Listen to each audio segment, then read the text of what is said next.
আজ বানাবো আলুর দো পেঁয়াজা।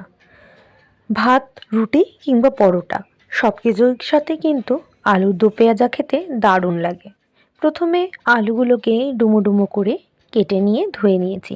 অন্যদিকে সামান্য পেঁয়াজ কুচিয়ে নিয়েছি, একটা ছোট টমেটো কেটে নিয়েছি, আর একটা পেঁয়াজকে পাপড়িগুলো সুন্দর করে ছাড়িয়ে নিয়েছি, কাঁচা লঙ্কা কুচিয়ে নিয়েছি।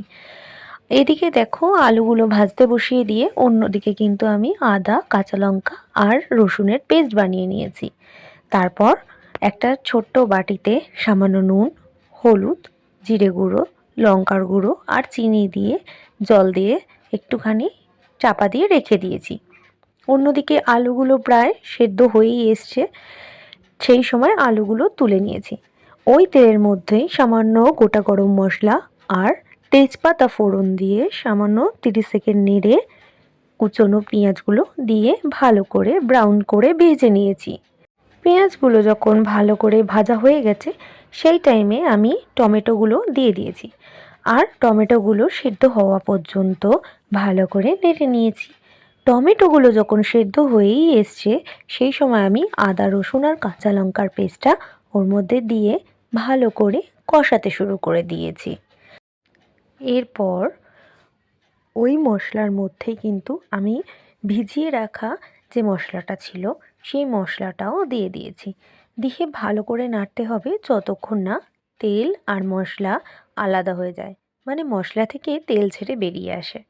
তারপর যখন দেখছি যে মশলা আর তেল আলাদা হয়ে গেছে, ওই টাইমে আমি ভেজে রাখা যে আলুগুলো ছিল সেই আলুটা দিয়ে 10-15 মিনিট মতো কষিয়ে নিয়েছি।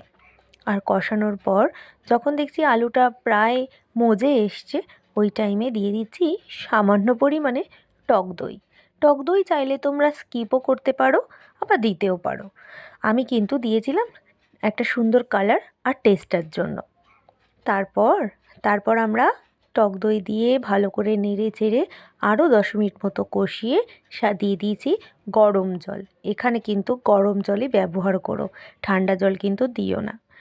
এরপর আলুগুলো যখন ভালো করে মজে এসছে সেই সময় সেই পেঁয়াজের পাপড়ি আর কাঁচা লঙ্কা আর ধনেপাতা দিয়ে নামিয়ে নিয়েছি। তোমরা চাইলে এখানে ধনেপাতার জায়গায় গরম মশলা আর ঘিও ব্যবহার করতে পারো, কিন্তু আমি ধনেপাতাই দিয়েছি। দেখো আমার কিন্তু আলুর দো পেঁয়াজা রেডি। তোমরা কবে বানাচ্ছ অবশ্যই কিন্তু কমেন্ট বক্সে জানিও আমার রেসিপিটি কেমন লেগেছে, আর ভালো লাগলে সাবস্ক্রাইব করে পাশে থেকো।